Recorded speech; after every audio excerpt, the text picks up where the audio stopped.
Hey, this is Rachel Cunningham, and you're listening to Joyful Love, episode 110. Today, I have a really special guest for you again. I've been bringing on some of my personal favorite coaches that I love to follow, and I've been following Patrick Fox for a while now, and we're in some of the same groups together. And over the past several years of coaching, I have had more and more people come to me with either drinking problems themselves or their partners are having more and more drinking problems. And it's becoming an issue that is not going away anytime soon, I don't think. And it's prevalent all over the world. It doesn't matter where you're at in the world. Over drinking is an issue. It's a problem, and it affects our relationships enormously. I've often gotten off of calls and I'm just like, or at the end of like several weeks of having people come to me over and over who have partners who are over drinking. And, I've often gotten off of those calls and just thought, oh my gosh, if alcohol didn't exist, we would have such better relationships. And, alcohol is going to be here. People like their alcohol, so it's going to be here. So what do we do about it? How do we approach over drinking for ourselves? And also, how do we approach it for, our partners? How do we approach our partners and understand them and approach them in a way that is helpful to the situation and not hurtful to the situation? So Patrick Fox is going to help us with that today. He's going to share his perspective. He's going to share his story. And, feel free, like at the end of hearing this podcast, feel free to like just welcome your partner to listen to it. Or at the very least, use some of the tips that we talk about in here to open the conversation with your partner, and maybe recommend them to listen to Patrick's podcast, as we will tell you about in the end. So, okay, without further ado, here is Patrick Fox. If you're ready to bring joy and connection back to your marriage, stick around. Each week, I give you the tools to up-level your thinking, open your heart, and bring joy and fun back to your relationship. Because it's not enough just to stay married. We want to love being married. Hello, Patrick. Welcome to the podcast. Hello, Rachel. Yeah, it's awesome to be here. Thanks for having me on. Yeah, of course. I've been wanting to have you on for a while. I've been kind of stalking you in our coaching groups where we're in there together. And I've recommended you to a few of the ladies that I coach with when a big part of their problem is men who overdrink. So you are a life coach for men who want to stop drinking and take control of their lives back. And you're the host of the Alcohol Rethink Podcast. And then you have 3 different ways that you work with men, which I would love to dive in later. But I would love to just start with hearing from you. What led you to become a coach who focuses on the alcohol issue? Yeah, and it's very much from my own experience. So I started coaching back in 2014. That's when I really started getting into coaching and finding out more about it. But at that time, I was still drinking and going out on the weekends. So I didn't really go very far with it because I had a very kind of low self-esteem and didn't really believe in myself, allowed myself to be really confused about what I was learning and putting it into place, which makes a lot of sense when every weekend I was absolutely abusing my brain with alcohol and drugs. So I left coaching, not left it, but I didn't do anything with it for a long time. And it was back in 2018. I went out one night. It was like the Boxing Day, actually, the day after Christmas Day. I'd not drank on Christmas Day, and so I felt very entitled and that I was deserving to have a drink because we had a new puppy and I was driving on Christmas Day, so it didn't really work out. It wouldn't have been logical. So the next day, I felt I was very entitled to go out and get really drunk.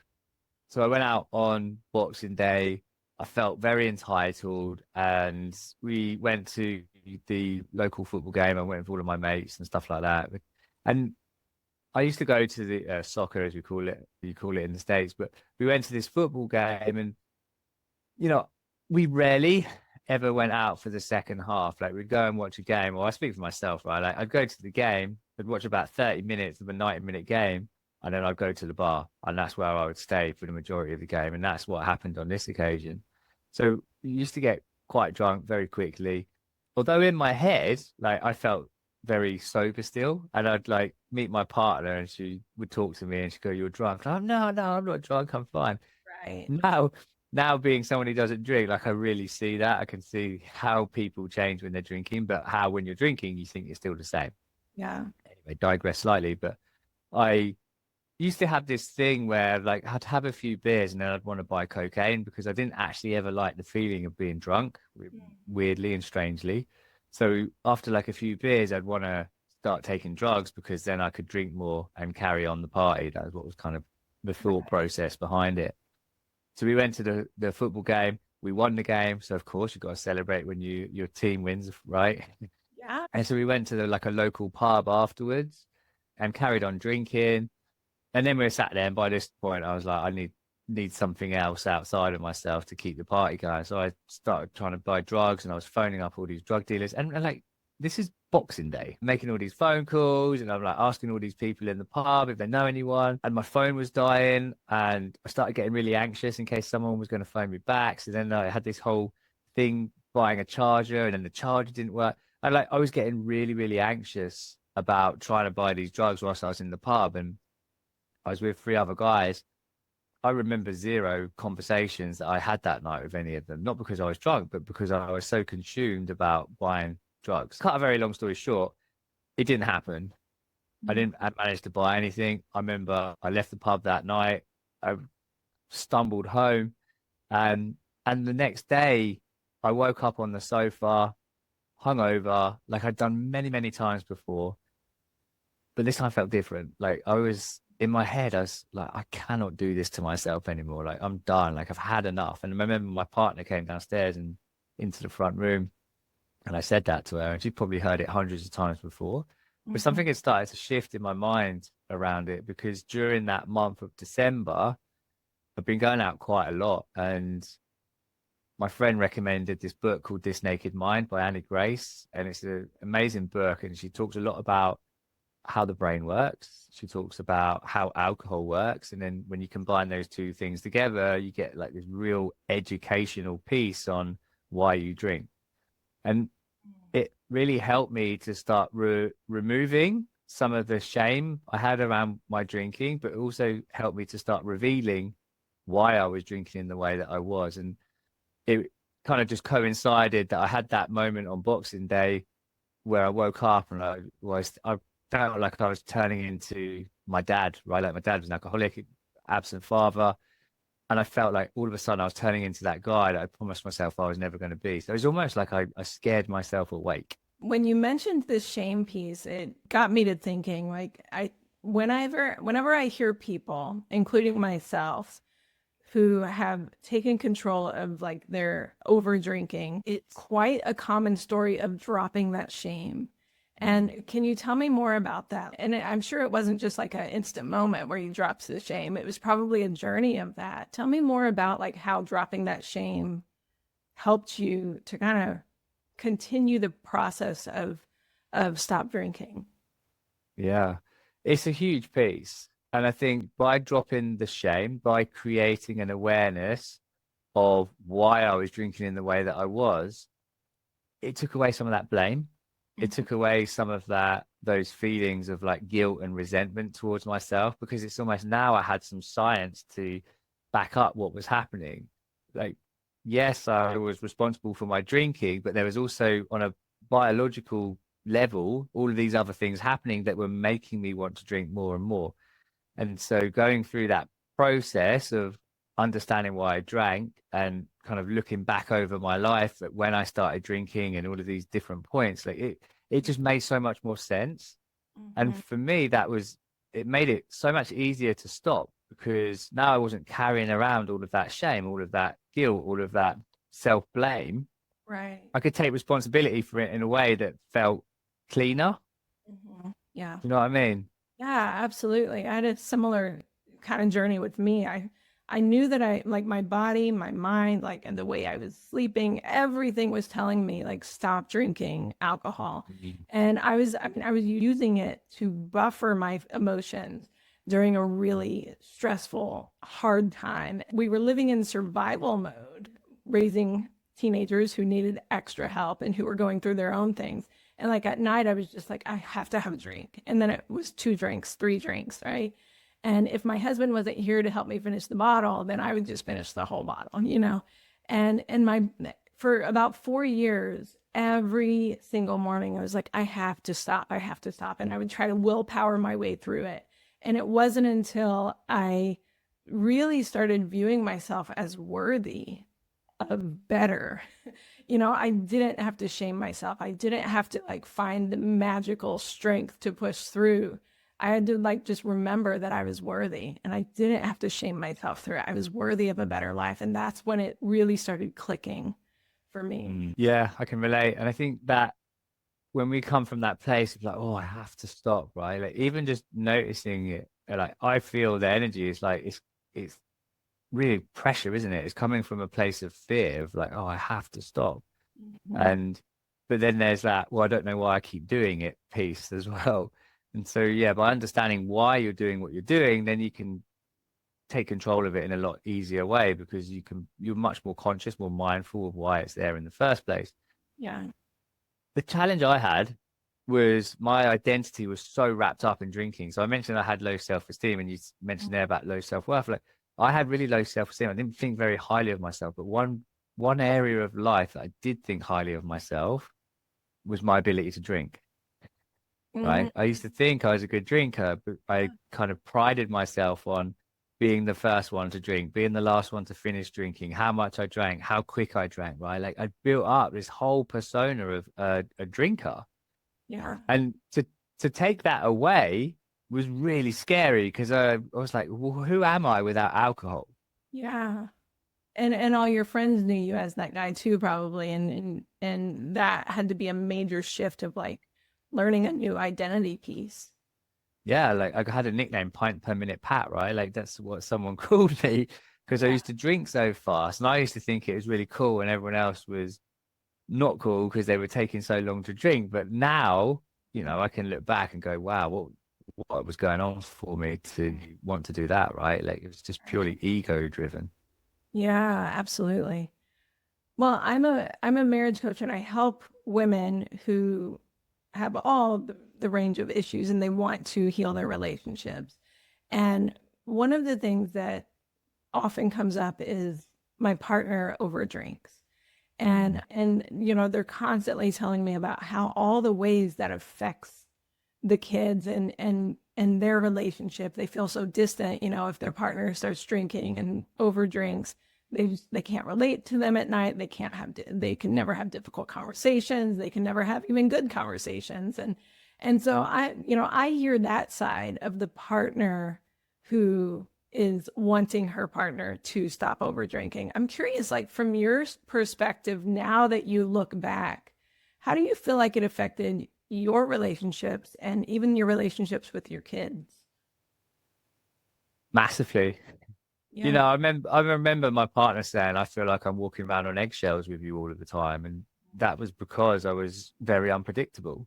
I was Mhm. unpredictable because I was hungover and I was expecting my partner to do everything for me, right? Like, really, when I look back, it's almost like I wanted my partner to be my mum, which is really bizarre, right? But it's like I allowed for her to do all of these things for me in my life, like cook dinner, help do the stuff with the kids, Yeah. washing, like all of that stuff. Like I wasn't taking responsibility. And there was a moment in our relationship where it kind of jarred me and really made me start thinking. And she asked me to go out on a date, like to go do something. And I was like, oh, I can't afford it. I haven't got any money. But then I went out on the weekend and like I did every other weekend, right? I like went to watch the football, went to the pub afterwards, went and bought some drugs. Then Yeah. the next day, like went to the pub again. And it was a real eye opener in terms of like, oh, I haven't got money to go on a date, but I've got money to go and do all of this stuff on the weekend. It's like, where are your priorities right now? Yeah. Yeah. And I know earlier you were telling me you have a 15-year-old stepdaughter and she was 2 at that time, is that right? Yeah, she was 2 when I came into her. Like, well, I'd known her since she was a baby, but yeah, when I got with my partner, she was 2 years old. Yeah, and then you have a second child who is how old? My son, yeah, he's 6. Okay. Tell me the difference between, just kind of like interacting with her during that time when you were over drinking to the time now with your son. Was there a major difference? Yeah, there was a few different things. One of the so with my daughter, it was I found it difficult to have fun with her. But when I was drinking, I found it a lot easier. Mhm. So I wasn't like intentionally drinking to have fun, but that was just something that I observed in myself, right? Like it was far easier to play with her once I'd been drinking. And she probably thought I was far more fun, right? Because that would make sense to a 2, 3-year-old, whatever it may have been at that time. So there was definitely that element. But what the flip side of that is that when I wasn't drinking, I was way more impatient. And also, like as a stepdad, it's challenging kind of like navigating like, well, what's my role in this relationship? So there was that dynamic going on for me as well. But in Yeah. terms of the drinking, yeah, it was like drinking the only way I could, not the only way, but a lot of the ways that I had fun with her was through drinking. If I wasn't drinking, I was way more impatient. They, my kids are my greatest teachers. Like there's no two ways about that. And so, Absolutely. and the difference now with my son is that I'm probably way more patient with him and her now, of course, as well. But they've Yeah. got very different needs because like one's 15 and one's 6. So, Right. it's very different. So playing games doesn't always come naturally for me now, but I'm much more aware of it and I'm able to join in with him and do that for him. I Yeah. think in terms of communication as well, I, you know, want to be able to talk to both of them, of course. But like when I was drinking, so much planning goes into drinking, right? Like you're always thinking about, well, when can I have a drink? Where can I have a drink? How can I have a drink? So a lot of the things, activities that I did with my daughter would have been centered around drinking alcohol. Whereas now that's not the case at all, right? Like with either of them, we can do lots of other different things. Or we do some of the same things, but alcohol just doesn't have to be involved. I love that you are setting such a good example for your kids now. My kids are older. They're 18, 22, and 24. And so I stopped drinking. It was almost 3 years ago now. And I remember just like the guilt of knowing I was drinking too much, knowing I was going to a drink to so that I could chill out and relax and hang out with them, knowing that they could tell when I'd had a little too much and, they were actually calling me out and mom, you're a little tipsy right now, and I was like, no, I'm not. I've only had, a couple drinks of wine. But like, there was so much guilt there. And like, when I stopped drinking, I got to release all of that and then learn how to actually be present with my teenagers, and that was so, so important for me during that time. And then I also had to learn how to date my husband again without drinking. And that was a whole new mindset shift of like we can actually go out and have just as much fun and not drink.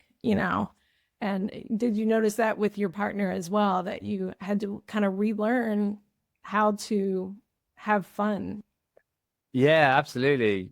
With her and just in general, really, that's one of the biggest things you hear out there is like, well, if you're not drinking, you're boring, or it's not as fun and all this stuff. But it's not that it's boring, it's just that you're not using a drug to enhance your experience anymore. And so that requires you to kind of move through some of that discomfort that you might have when you are out and about or dancing or whatever it looks like. Like I call it sober first. I think when you stop drinking is you are almost doing things for the first time again. Because for myself, my whole adult life was centered around drinking alcohol. Like there wasn't anything that I did where I wasn't drinking more or less. And Right. so I hadn't experienced a lot of stuff that I'd done in my adult life without drinking. Yeah. So on the face of it, yeah, that makes sense that it might feel like it's going to be more boring. But actually, when you are not drinking and you give yourself permission to have fun and do those experiences, it can be a lot more fun. And so, yeah, dating changed as a result of that as well. Like, so, like even to a degree, some of the things we did change as a result. So my partner still drinks. And so, like when we got together, we were both drinking. So we Mhm. had that kind of commonality. And so a lot of our identities had been centered around drinking. So when I stopped drinking, obviously my identity shift is going from like a drinker to a non-drinker, but then also my partner had an identity shift to go through in now having a boyfriend that drank that now doesn't drink. Mhm. And so, like it takes a little bit of time just kind of adjusting to those new settings, if you like. Yeah. And so it was going out and doing things in a different way, which Mhm. was really cool. I remember, we went to I stopped drinking at the end of the 2018, and in April 2019 we went on a couple's holiday to Amsterdam. So that was like a really new experience, especially in a place like Amsterdam, right? Like because it's very cultural and there's lots of Yeah. drinking and drug taking going on over there and stuff. So yeah, it's really different, but it was great to be able to do that and start showing myself and also my partner that we could still have a relationship where one drinks and the other one doesn't. I love the way you say that, sober first. It was like I was relearning to date my husband in those moments. And I realized that alcohol was almost dimming the real relationship. It was like making it lighthearted and fun. And then sometimes overly emotional if I had too much. But like when Yeah. I took alcohol out of the picture, I was actually able to be present with him and really pay attention. And our conversations started becoming more deep and heartfelt, and our fun increased as well, just in a different way, in a way that didn't feel temporary and fake. Yeah, absolutely. It's awkward, isn't it? Right? Yeah. In those beginning stages, like it is uncomfortable. It can be uncomfortable, and I think it's so important to go in with like a willingness Mhm. to feel awkward, and also like give yourself permission to have fun. Mhm. Because that's something that showed up for me quite a lot. Is like having fun with the kids or having fun when I go out. Right? Like it's Right. I think as an adult, there's a belief that you have to have alcohol to have fun. And if you haven't got alcohol, then you can't be like that silly person, right? Like it's almost a bit of a stigma attached to it, if you like. So Yes. yeah, like giving myself permission to have fun. Yeah, I love that. As you're talking, like your partner still drinks, my husband still drinks. And tell me, was that a problem for you at first, or how did you learn to, continue this journey for yourself of not drinking while your partner still drinks? So in the beginning, it was challenging, Mhm. because I knew I was serious, but my partner didn't know I was so serious because in the past I hadn't been. So that was made a lot of sense. And so, I felt I also talk about this idea of like protecting your sobriety, right? I think it's really important to do what you have to do. And so, like sometimes my partner might have offered me a drink and then I'd get really defensive and I say, you're not supporting me and like all of this stuff. But it wasn't really her. It was just a projection of what was going on inside of me in terms of like how I was dealing with it or not dealing with it. Because after drinking for so long, you know, my dopamine became very, very low. There's this thing called anhedonia. I'm not self-medicating, saying that's what I had or self-prescribing, sorry, but you know, it makes sense that you might not feel as good after you initially first stop drinking. And so you have to be okay with that and kind of work through some of those emotions. And so I sometimes felt like she wasn't supporting me, but that was not her, that was me. Or Mhm. I wasn't being supported in the way that I wanted to be supported. But here's the kicker. I wasn't telling her how I wanted to be supported, Mhm. right? I was just expecting her to know. Yeah. Yeah, that's something similar happened to me. I kind of like in my own mind, I stopped drinking and then I told my husband I'm not drinking anymore.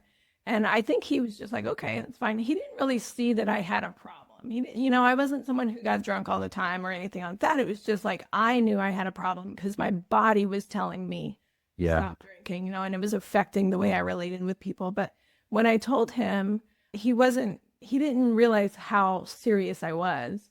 And so, and I remember him like offering me, a glass of wine. And I just burst into tears and I was like, why don't you know? And he was like, oh, I didn't Exactly. Yeah. know how serious you were. And so that piece of like communicating how you want to be supported is so important, and not expecting our partners to read our minds. That's so important. Yeah. It's critical, really, Yeah. because, like otherwise it does create conflict, and conflict is often just a miscommunication, right? It's like both people aren't being heard in what's going on. It's, you know, it's that great book, Good Inside by Dr. Becky Kennedy. And she talks about like it's a parenting book, but she talks about like, this isn't you versus me. This is you, me, and what is going on here. And it's such a great way to really think about it, right? Like, it isn't like you versus your partner. It's like you and your partner versus whatever, or not even versus, but like what's going on here, and how can you kind of work together with it. Yeah.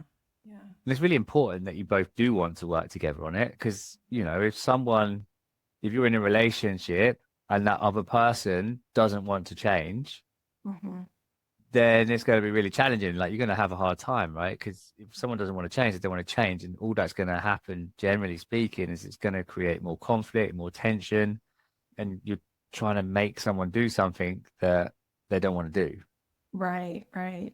I'm curious, like from your point of view, I mean, my husband still drinks, and I don't think he has a problem at all. He drinks maybe twice a month. It's, you know what I mean? It's very, very little. And he used to drink Yeah. more when I drank more, but when I stopped, it just naturally kind of influenced him, and he kind of stopped drinking. So Yeah, which is fascinating. Like, I see it all the time when I'm working with my guys, is that often, I don't know why it is, maybe it's just because how I was as a drinker, but like the guys I'm working with, they're kind of almost like the ringleaders in other people's drinking. They're the ones organizing and going out and stuff like that.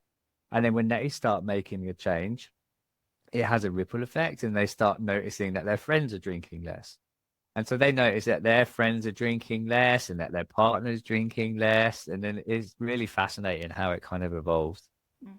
what are some of the signs that you see, like for the men who come to you? What are some of the signs that they see in themselves that they want to stop over drinking? I think when they want to stop and recognize that they're having a really hard time trying to do that, like they wanted to take a break, they're trying to put all these rules in place, like this whole moderation, right? They're trying to moderate, but it's not going very successfully. I think that's usually a really big indication. Or like things have got to that point where it's just got so bad that like something has to change. It's like they can't continue the way they are, and it's that idea of hitting rock bottom, but rock bottom doesn't have to be that moment where you've lost everything in your life. Like, rock bottom for me was going out and not being able to buy drugs and waking up hungover on the sofa. Something that had happened to me many times before, but I just chose that to be my rock bottom moment, if you like. Right. So Yeah. it's different for everyone. Like, sometimes it's in relationships, right? They're drinking is affecting their partner, and perhaps they've been given an ultimatum, or it's impacting their work and they are not making the money that they need to in their business. Like, there can be so many different ways that it shows up. Yeah. I often teach my clients, one of the first things I teach them when they come to me is that we cannot change our partners, and it's not our job to change them. It's not our job to fix them. It's not even our job to save them from themselves, Yeah. But I also believe, like we were saying earlier, I also believe there is a very real ripple effect when one person makes a change. And there's also an influence that we have. Like, the way we approach something, we can absolutely influence our partners. And if you were to, be speaking to one of my clients whose partner is really struggling with over drinking and they're starting to know it, what would you say to the partner who's wanting their partner to, change how much they drink? What would you say to them? Yeah. Well, first, I get them to be really curious about why they want them to change. Mhm. And, they might have some real legitimate reasons why they want that to change. But I think it's really important to kind of understand where you want that change to come from. Because Mhm. often we can have a good intention, but the way it comes across is tension. Mhm. And so it comes across as like, oh, you need to change. Like, this is a problem. You're letting everybody down. But like, just straight away, like, you can notice the energy of how that might feel to someone receiving that. Because, our brain loves to make meaning. And so they're either one, they're going to get really defensive about it, or two, they're going to go away and they're going to make it mean lots of horrible things about themselves. And the way it goes often is like, when we are mean to ourselves, it creates those emotions. We want to escape them, and we end up perpetuating the thing that we're trying to move away from. Right. So, I think one is really important that they want to make a change. And two, if they do want to make the change, maybe they don't want the help in the way that you're currently trying to give it. Really looking at how are you approaching those conversations with your partner about their over drinking. Mm-hmm. Because like energy is everything, right? Like no one likes to feel like they're being told to do something. Mm-hmm. I think so many times we think if we can finally say the right thing to make them go, oh my gosh, this is affecting my parenting or this is affecting my relationship, then they'll finally change. But that is rarely the case from what I see. There's not anything that you can, say that is, harsh enough that will cause someone to wake up. They have to do that on their own. Yeah. And yeah. And, one of the things I do, again, like you were talking about the curiosity piece, I ask my clients to get curious about their partners. Like, what else is going on deeper? What other, things in their lives might be affecting it as well. And just like really approaching it with compassion and like, this is somebody that I love who I see struggling. Is it affecting me? Yes, it is. But can I separate that from like, this is a human being that deserves love and kindness and compassion? How can I help them in that way? Yeah. Right. Like rather than that, thinking it's your responsibility to save them or fix them because they're broken, right? Like, because Mhm. people, even if you're not saying those things, like we pick up on energy. Like we're very like our nervous systems are always doing that. And I Right. think, yeah, compassion and love and curiosity are really important. And also think about, well, if your partner's over drinking, be curious about, well, what's that doing for them? Like, what are they getting out of it? Mhm. Right? Are they doing it because they're feeling stressed? Are they doing it because they've got low self-worth? Are they doing it because they are not confronting something in their life? Or it could be so many different reasons why somebody might be drinking. I know from my experience, if my partner said anything to me, I would get defensive. And it like took me a long time to process it. And, you know, I hate to admit it, but my partner's more right than not often, right? But at the time, I don't want to be like, no, I want to kick off. I want to defend, right? It's a very normal human thing to do. Yeah, absolutely. And then, and there are some times when I have a client whose partner is coming home drunk quite a lot. And they're like, or, and their drinking is really affecting parenting and like they're, getting angry. And as so many people who overdrink do, like that fatigue, the way it enters the brain, it can create a lot of anger and impatience. And so, Yeah. one of the things I talk about is boundaries, not in like harsh ultimatums, but like if this continues, if your partner doesn't get help with this, then what are you going to do to take care of yourself? And it's more, and it's not like an ultimatum to finally get them to change, but it's a boundary so that they can take care of themselves. What would you say to that? Yeah, I think that's really important. Being able to, I talk about protect your sobriety, but you've also got to protect your own well-being as well, right? Whatever that looks like. And I think boundaries can be really important. I think if you are in a relationship that is in any way kind of abusive and stuff like that, then really, really start questioning, like, is that the relationship for you? I think a Right. helpful question as well is like, what keeps you in a relationship, right? Like if your partner is, as you described, someone who's really over drinking, gets very angry, is like doing lots of different things. It's like, well, what is it that keeps you in that relationship? And again, like being curious with yourself doesn't mean you have to take action on it immediately, but it can really help you to kind of come to terms with what's going on for Yeah. yourself. Yeah. Even just that simple question of what do I need? If this takes a while to change, if my partner doesn't change this thing about them, what do I need for myself? Yeah. Just that sitting in that simple question, what do I need?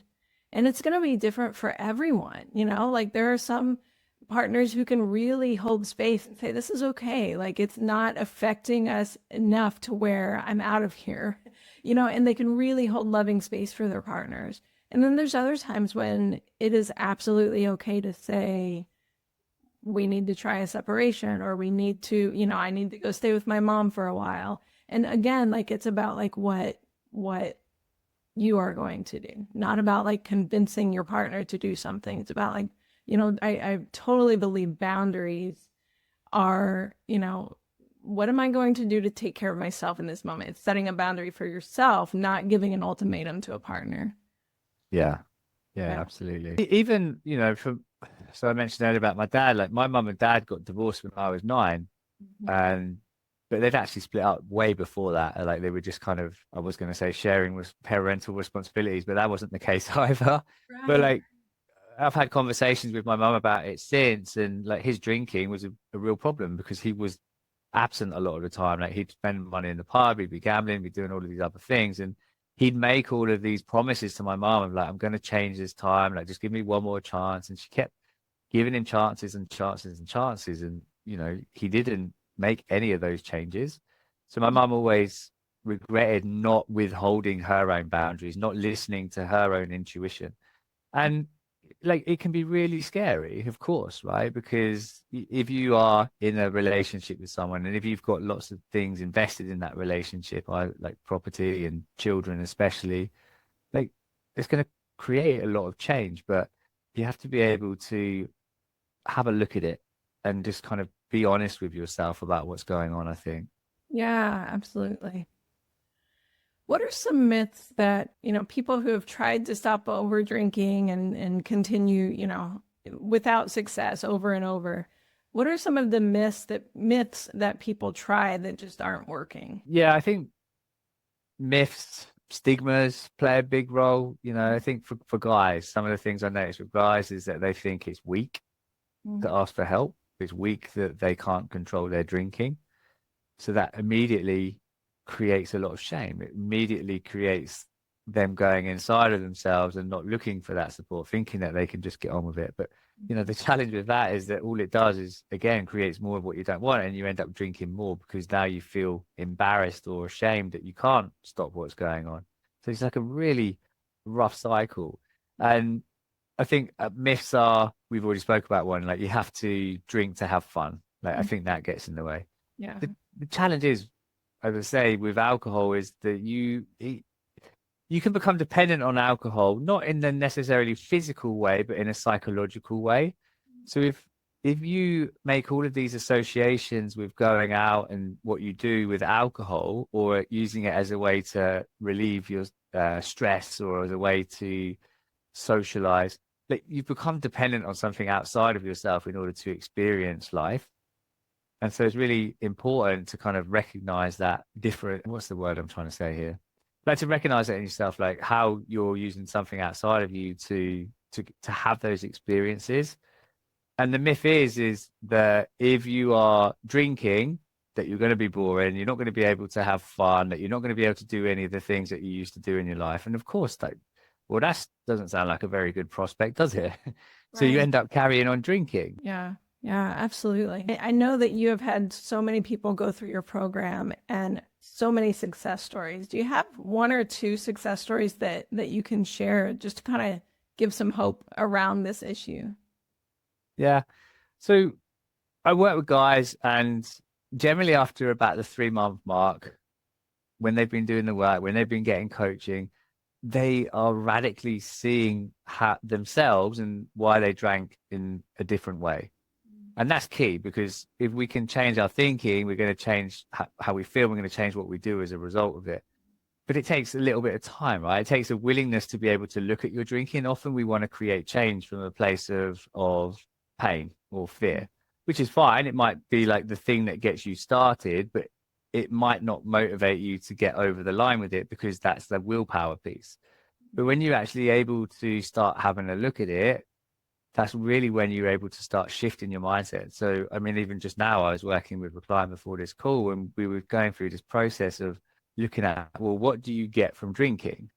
And then what do you lose from drinking? And then what do you get from not drinking? And what do you lose from not drinking? And it's fascinating to look at the answers, because they are very, very imbalanced. Mm. And so, like, this is the kind of journey that my guys go on. It's about tipping that balance in their head of value, in terms of valuing not drinking more than they do drinking. But Right. it all comes down to those things that I've mentioned about like going out and having a sober first and giving yourself permission to have fun. So like, look, that's the kind of experiences that many of the guys that I have get, and they look back and it comes to the point where they just don't understand why they would even been interested to drink in the first place. Like that's how radical mindset shift they get. Yeah, that's amazing.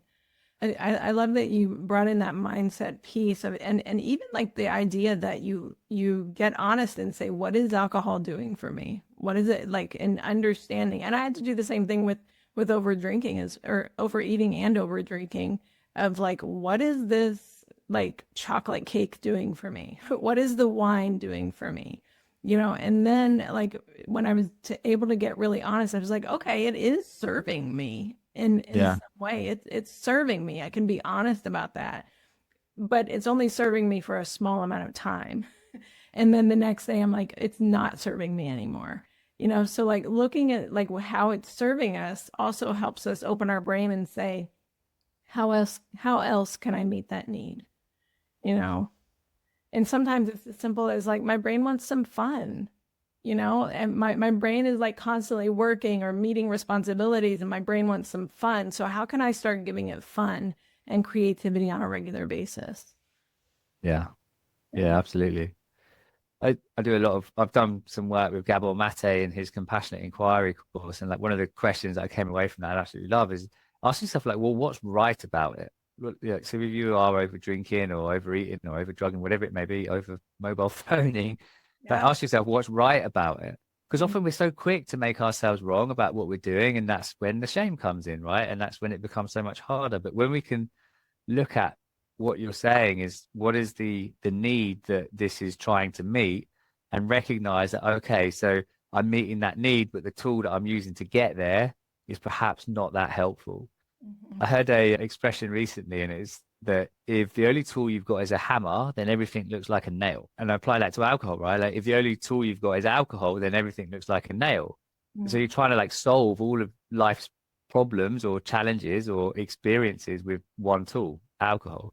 So it's starting to look at, okay, well, what other options are available here that are not going to have those negative consequences? Mhm. Yeah, I love that. What advice would you give to spouses who are feeling that overwhelm and the hopelessness in dealing with their partners over drinking? Yeah, I think it's really important just to validate how you're feeling first, to Mhm. understand what's going on for you. Like if you are feeling afraid or scared or hopeless, overwhelmed, whatever it may be, is kind of understanding where that's coming from.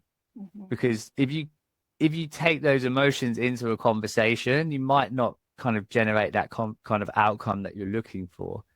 But if you can acknowledge that that's there and then say, okay, so this is how I feel, and how can I approach this in a conversation in a way that perhaps isn't going to result in conflict. And it might sometimes, right? Like there's no guarantees, but definitely the energy you come to a conversation is like being really curious. Like, hey, look, I noticed that you're drinking more than you do usually. Like, I wonder what's going on for you. Like, how's that helping you? Is there any way that I can support you with this? And hopefully that kind of opens up a conversation. And if it doesn't, just kind of almost be able to let it go. Because if you then carry on focusing and judging them for what they're doing, of course, like that's going to just bring you right back to tension. Yeah, absolutely. I love that question. How can I support you in Mm. this? Mm. Or how can I love you more? How can I how can I love you this week in this? And I also Yeah. am such a huge fan of honesty, and honesty with that compassion and seeing their perspective piece. I think sometimes like we want to say, your over drinking is ruining our family, right? But the root of the problem is I miss my partner, right? Like I miss our connection. I feel like, sometimes when you overdrink, I'm not able to connect with you. I miss you. That's going to go so much farther than, trying to, shame them into change. Yeah, 100%. Like that first example is almost like someone finger wagging at you, right? And it's like being told off for doing something. It's like, look at all these things that you're creating Mhm. versus, yeah, I want to be more connected with you. I want to be more intimate with you. I miss what we used to do. Like, how can I help you or support you? And Yeah. maybe that help or support is just being a listener. Maybe it is by like giving them tools like a podcast to listen to, whatever it may be. Like it all comes back down to communication, really. Yeah. Yeah. I would love to know. Passionate communication. Right, compassionate communication. There's a big difference between, shaming communication and compassionate communication. I would love to just hear from you. What are the different ways that you work with people? Yeah, so I work with guys in 3 different ways. So I kind of have a 6-week coaching program, which is called the Essentials. So Mhm. it's kind of 6 weeks of guided coaching sessions where I give them all of the tools basically to really help them on that journey of rethinking alcohol. I also do a middle package, which is called the Rethink. And that one is everything you get from the first one, but we take it a lot deeper. We start looking at some of those other motivating factors behind why you drink and start looking at obstacles or challenges. Some of the one of the other things about one of the myths, sorry, about drinking is that, you know, you can't socialize or like you're not going to have any friends and stuff again in the future because they're not drinking. So a lot of times I'm working with guys, kind of helping them navigate that. And also recognizing that you might not have the same friendships. It doesn't mean you won't have friendships, right? And like we always have people coming in and out of our lives, and it's just different seasons of life. And I think that applies with friendships and sobriety as well. And then the final one is 24 weeks or sessions, if you like. And that's a complete reinvention. Like that's really going through all of those identity pieces about who you see yourself and more importantly, how do you want to see yourself? What are some of the things that you want beyond sobriety? For example, yesterday was a London Marathon, and one of my guys just completed that. He did it in just under 4 hours, which is absolutely incredible. So, he said, I wouldn't have been able to do this if I was still drinking. Right. So it's kind of like, what does life look like after drinking, and really setting some of those lovely goals to keep you on that path. Yeah. I love that. It's hitting every phase of the overdrinker who wants to stop. That's beautiful. Is there anything else that you want to say that we haven't talked about? I would say, it can be scary looking at ourselves. It can be scary kind of having these conversations in our relationships, but it is possible. And I think by having that curiosity towards yourself, kind of understanding what needs you need to meet in yourself and how you can take care of yourself first, then you'll be able to approach those conversations from a different place. And one of my coaches I worked with in the past talked about like getting to rejection quickly. And so, if you're having those conversations and your partner is just not willing to change or wanting to change, then it's about looking at yourself and having some tough questions to ask yourself about what you want, because that's the most important thing, right? Is like looking after yourself. Yeah. Yeah, absolutely. And so many times when we look at ourselves and really focus on like, okay, where is my growth here? Something I ask my clients a whole lot. Like, if you can't change your partner, then where is your growth? Where do you need to step into your power more to take care of yourself, whatever that looks like, right? And that's going to look different for every single, partner. But like, when we go within, I think so many times the answer is to go within and say, what do I need? Where is my growth? How do I love in this situation? Everybody, myself included, Yeah. Yeah, absolutely. It's like that analogy of putting your own gas mask first, in the plane and stuff. And it's so true because you got to be able to look after yourself to even think you're going to be able to look after everybody else. Absolutely. Yeah. Where can my listeners find you? Tell me all the places. I've just started hanging out on TikTok, so that's a fun place. You can find out more. So you can find me at the Alcohol Rethink Podcast. I'm over on Instagram as the Alcohol Rethink Project. You can go to my website, patrickjfox.com, or you can listen to my podcast, the Alcohol Rethink Podcast, where I share tools, concepts, interviews, experiences, all in an effort to help people, men, rethink alcohol. Yeah. Great. That's amazing. I know so many people are going to just kind of really enjoy hearing from your perspective, and hopefully understand the perspective of their partners. So I really appreciate you coming on the show. Yeah, my absolute pleasure. Thank you for having me on. Okay, friends, I know that is going to be so helpful to so many of you. And, just to start understanding how to maybe approach your partner with this, or even how to approach yourself with this, right? If you are the one that is struggling with overdrinking, like I was in my family, my husband did not struggle with overdrinking at all. He had the moderation thing down. He knows how to, listen to his body and stop. And I was the one that really struggled. And I was the one that had to say, I am using this as a crutch. I'm using it as, a buffer, and it's not healthy. I had to really do the work to look inside. So if you are that person, I encourage you to also just get some help, right? And, so many of these issues in your relationship, whether it's your own self-care, your own self-help, or navigating how to have a conversation with your partner, those are the kinds of things we also deal with in the Stoked Marriage Mastermind. And, the Stoked Marriage Mastermind is a place where we dive into all of it. It's I've often said that I do holistic marriage coaching for the woman. So we look at all of the issues. We look at your communication. We look at how you take care of yourself. We look at all the things that you're struggling to get a hold of. And we wrap it all into the relationship piece, because we cannot ignore what's going on within you and what's going on within your dreams, your health, your ability to do the things that you want. And we can't ignore that part of you and think that your relationship is going to be okay, right? So we look at it all in there. So if you're struggling with alcohol, if your partner is struggling with alcohol, I encourage you to join the Stoked Marriage Mastermind and start getting some help on this. Come to a coaching call and let me coach you specifically on your situation. You can join at stokedmarriage.com. All right, I'll see you inside. Thanks for listening to Joyful Love. If you'd like to know more about my work, come visit me at rachelcunningham.com. That's Rachel spelled with an AEL, Cunningham.com.